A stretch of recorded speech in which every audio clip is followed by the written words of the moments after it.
اور آپ کوفہ میں آپ نے علم حاصل کیا. 20 سال کی عمر میں امام شافعی کی نظر پڑی. فرمایا برخودار کسی استاد کے پاس علم نہیں پڑھ رہے. تو آپ نے فرمایا میں تو تجارت کرتا ہوں, اپنے باؤ اجداد, میرے والد کا کام تھا, میرے دادا کا کپڑے کا کاروبار تھا, میں وہ کر رہا ہوں. تو امام شافعی وہ ہیں تابعین میں سے جن کے بارے میں علماء فرماتے ہیں 500 صحابہ کرام کی زیارت کی امام شافعی نے. وہ بھی آپ کے استاد ہیں. انہوں نے ایسی نظر کی, فرمایا اے ابو حنیفہ میں آپ کی پیشانی پر علم کا نور دیکھ رہا ہوں, استاد کے پاس جاؤ اور علم دین. آپ کا گھرانہ پہلے ہی مذہبی گھرانہ تھا. والدہ ماجدہ بڑی نیک تھی, علماء کے پاس مسائل پوچھنے جاتی تھی. تو امام اعظم ابو حنیفہ امام شافعی کی نظر پڑی. خدا کی قسم کوفہ میں جو سب سے بڑے فقہ کے امام تھے حضرت حماد رضی اللہ, ان کی میں مختصر آپ کو بتا رہا ہوں, ان کی شاگردی کو اختیار کیا. اور حضرت حماد وہ ہے جو حضرت ابراہیم نخعی رضی اللہ تعالیٰ عنہ کے شاگرد ہیں. حضرت عبداللہ ابن مسعود کوفہ میں جو تھے وہ مولا علی شیر خدا رضی اللہ تعالیٰ عنہ سے قبل بہت سارے صحابہ, شاہ ولی اللہ محدث دہلوی نے لکھا ہے اور بہت سارے بزرگوں نے لکھا ہے, علامہ ابن تیمیہ نے لکھا, بہت سارے صحابہ جو ہے وہ حضرت علی رضی اللہ تعالیٰ عنہ سے پہلے کوفہ میں موجود تھے. حضرت عبداللہ ابن مسعود بھی کوفہ میں تھے.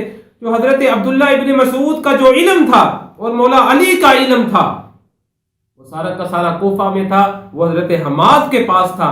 وہ حضرت امام اعظم ابو حنیفہ نے وہ سارا کا سارا علم حاصل کیا. اور اسی لیے شاہ ولی اللہ محدث دہلوی علیہ الرحمہ فرماتے ہیں فقہ حنفی کی جو بنیاد ہے, وہ فقہ حنفی کی بنیاد حضرت عبداللہ بن مسعود رضی اللہ تعالیٰ آپ کے فتاوی جات, مولا علی شیر خدا رضی اللہ تعالیٰ عنہ کے فیصلے اور مولا علی شیر خدا رضی اللہ تعالیٰ عنہ کے شاگرد حضرت عبداللہ ابن مسعود کے شاگرد دو کے جو فیصلے اور فتاوی جات تھے وہ حضرت اصل میں فقہ حنفی جو ہے اس کا ماخذ.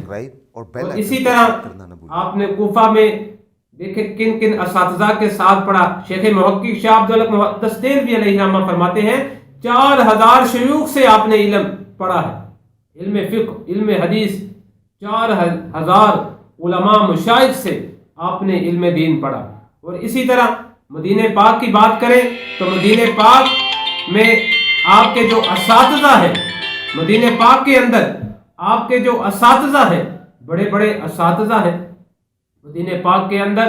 اسی طرح اس سے بڑا اعزاز کیا ہوگا, آپ نے اہل بیت سے علم حاصل کیا ہے.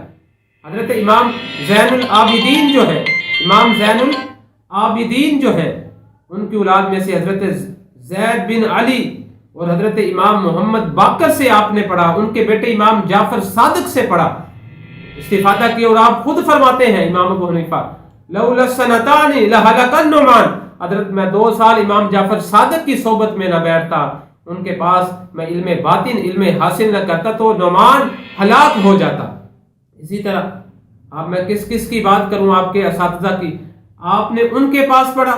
پھر مکہ المکرمہ میں آپ کے اتنے بڑے استاد حضرت عطا بن ابی رباح جنہوں نے صحابہ سے علم حاصل کیا ہے, آپ نے ان لوگوں سے علم پڑھا. وہ امام ابو حنیفہ ہے, خدا کی قسم, جو 40 سال تک نماز عشاء کے وضو سے فجر کی نماز ادا کرتے ہیں. وہ حضرت امام اعظم ابو حنیفہ وہ شخصیت ہے 30 سال تک آپ روزے کی حالت میں رہتے ہیں. وہ ہستی ہے, ایک مرتبہ مستحب چھوڑ دیا, وضو کا چھوٹ گیا, 40 سال کی نمازیں قضا کرتے ہیں. اور آپ کی اکثر راتیں ایک رکعت میں قرآن مجید آپ ختم فرماتے. اور آپ کی فضیلتیں اتنی فضیلتیں ہیں کہ آپ کا ایک بندہ مقروض تھا تو اس کے مکان کے پاس گئے, سائے میں نہیں کھڑے ہوئے کہیں یہ سود کے زمرے میں نہ آ جائے. اور 7 سال تک کوفہ میں ایک بکری چوری کی آئی, 7 سال تک امام اعظم ابو حنیفہ رضی اللہ تعالیٰ عنہ نے بکری کا گوشت نہیں کھایا. اور آپ کو یہ لقب امام اعظم نبی پاک علیہ الصلوۃ والسلام کی بارگاہ میں ملا. حضور علیہ الصلوۃ والسلام کی بارگاہ میں حاضر ہوئے, عرض کرتے الصلاۃ والسلام علیک یا سید المرسلین, اور حضور جواب دیتے ہیں وعلیک السلام یا امام المسلمین, اے مسلمانوں کا امام اعظم ابو حنیفہ رضی اللہ تعالی عنہ کی بڑی فضیلتیں ہیں.